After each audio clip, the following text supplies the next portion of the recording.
Okay, now we are dividing rational expressions. So there is a lesson previous to this that is multiplying rational expressions, and you will need to know how to do that because we are going to change division into multiplication. The rule for dividing fractions is we do not divide fractions, okay? We multiply by the reciprocal. And to remind you what the reciprocal is, the reciprocal causes the fraction to flip. Numerator drops to denominator, denominator flips to numerator, okay? And then we use the multiplication rules. So again, if you need to refresh yourself on the multiplication rules, go back, check out that video, and then come back here. So I am going to be factoring as well as redoing the problems into multiplying by the reciprocal. So immediately you should be able to identify that this numerator has the greatest common the greatest common factor of 5. So I'm going to factor out that 5, and I'm left with x minus 5 divides into 15 3 times. My denominator 2 is just a 2, and it's prime, just as a little reminder. Now, we do not want division. We want to multiply by the reciprocal. So in other words, this fraction flips. Okay, so denominator is going to flip up into a numerator position, and the numerator is going to drop down into the denominator. Now, hopefully you can as well identify that this is the difference of perfect squares. So this also needs to be factored. So instead of rewriting it and then factoring it, I am going to factor it into the denominator position because we know that's what happens with our reciprocal. So that difference of perfect squares factors to two binomials. X times x is x squared. 3 times 3 is 9, plus and minus to get the negative. So there we are. We're factored, and we have our new fractions that are being multiplied by the reciprocal instead of divided. So now let's use our multiplication rules. Now normally I would break this up into prime factors, but this one's pretty simple. So I'm just going to go ahead and show you what we can cancel. Now first, the 5. Is there any 5 in the denominator? No, 5 cannot cancel out. Next factor is the quantity x minus 3. Is there a quantity x minus 3 in the denominator? Yes, there is. So we will cancel this x minus 3 binomial in the numerator with this x minus 3 binomial in the denominator. And those cancel out to 1s. Okay? Then we look at the 10. Is there a 10? No. But is there a factor of 10 or a multiple of 10? Yes, there's a 2. 2 divides into 2 1 time, and 2 divides into 10 5 times. So now we finish up this problem with what's left over in our numerator. We're going to multiply by each other, and what's left in the denominator will multiply as well.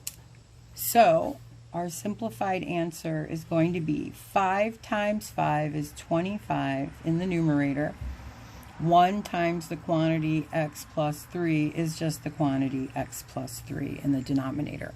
And you can leave it in its parentheses if you want to still identify that as a binomial. Okay, and that is your simplified answer for your rational expression. Okay, let's try it again. Now, again, I'm going to be doing the factoring. Actually, you know what? We're going to jump down to C because C is an easier one, and let's do this one really quickly, okay? I am going to be, now, okay, why is this an easier one? I guess I should explain that.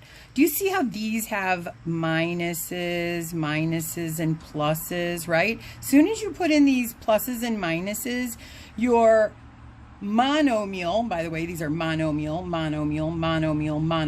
meaning one term. This is a binomial, this is a trinomial, this is a binomial, and this is a trinomial. As soon as we get into binomials and trinomials, we have factoring to do, like we did up here, which gets a little bit more complex. When we have just monomials, these are actually pretty simple to cancel. So that's why I want to do this one first. And if you don't mind, I'm also going to break down my numbers into their prime factorization, okay? So 10 is really 2 times 5, and again, I'm just going to go ahead and break up my variables. So x squared is x times y. Rewrite my fraction bar. 15, that's not prime. It breaks down into 3 times 5 times y squared, so that's times y times y. Now remember, no division. We want to multiply by the reciprocal. So this fraction is going to flip. So my denominator, which was 2y cubed, now becomes the numerator, 2 times y, right? Divided by, now the denominator is 30b. So 30 is 2 times 15, and 15 is 3 times 5. Again, if you're not comfortable with your prime factorization, I have a video on prime factorization that you can look up. It would help a lot with these. All right, so let's start canceling things that are in the numerators and the denominators. It doesn't matter if it's in this numerator and this denominator. You can cancel things that are, as long as it's in the numerator, it can cancel with the same factor in the denominator, no matter which fraction it is, because we're multiplying. Again, this is why multiplying is easier. So hopefully you can see there's a 2 in the numerator and I found a 2 in the denominator. So I'm going to go ahead and cancel this 2 with this 2, which turns them into 1s. A 5. Yep, there's a 5 in the denominator. So I'm going to cancel my 5 in the numerator with my 5 in the denominator. Those cancel out to 1. 5 divided by 5 is 1. 2 divided by 2 is 1. Okay, we have an x. Is there an x in the denominator? Nope. So neither one of these x's will cancel. How about y? Yep, we have a y in the numerator and a y in the denominator. Moving on, a 2, is there another 2 in the denominator? No, so we can't cancel it. Next factor, y. Is there another y in the denominator? Yes. So this y will cancel with this y. Again, when our variables cancel, y divided by y is 1. Y divided by y is 1, okay?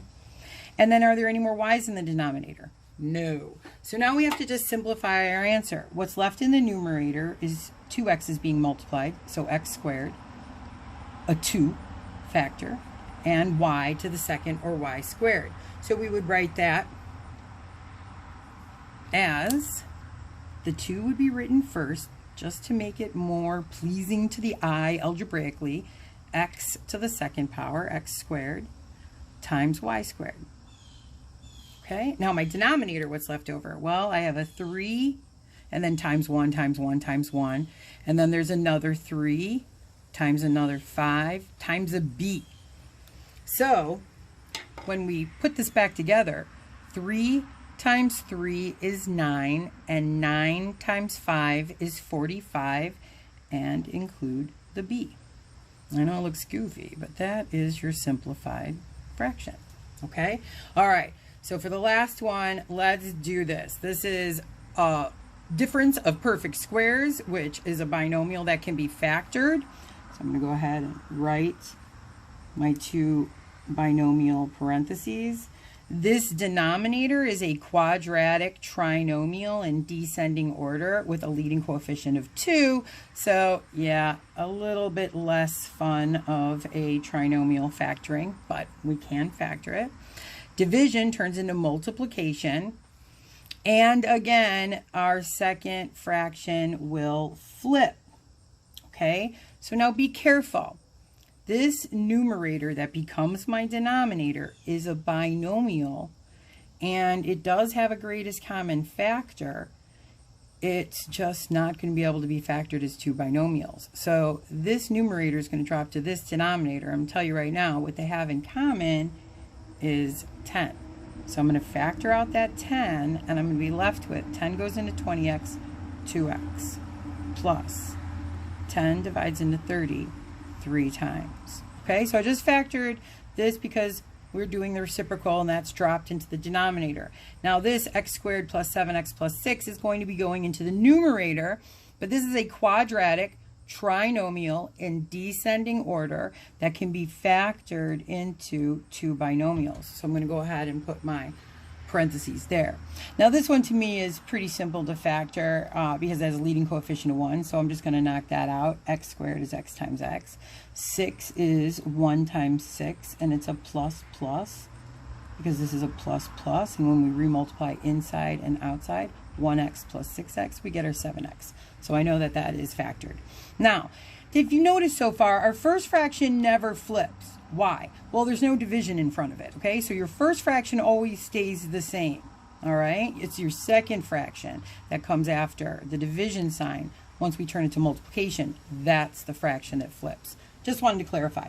So again, this is the difference of perfect squares. So this is pretty simple to factor. 4x squared breaks up into 2x times 2x. 9 is 3 times 3. Again, a plus and a minus.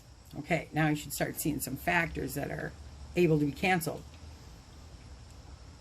Now, this one, you can use the AC method, you can use guess and check, however you've learned factoring, but 2 is prime, so 2x times x will be my first 2. 3 is prime as well, which means it's either going to be a 1 times 3 or a 3 times 1. I'm going to tell you right now, it's 3 times 1, and you know, you can again refer back to factorization rules. Now, which one gets the positive, which one gets the negative? Well, it's going to be a negative 3x plus a 2x that gets us the negative 1x in the middle. All right, so now we've got everything factored that can be factored, so let's start to try canceling. And again, one thing you can think of, and I want to show you this on this specific one just because I haven't shown you yet.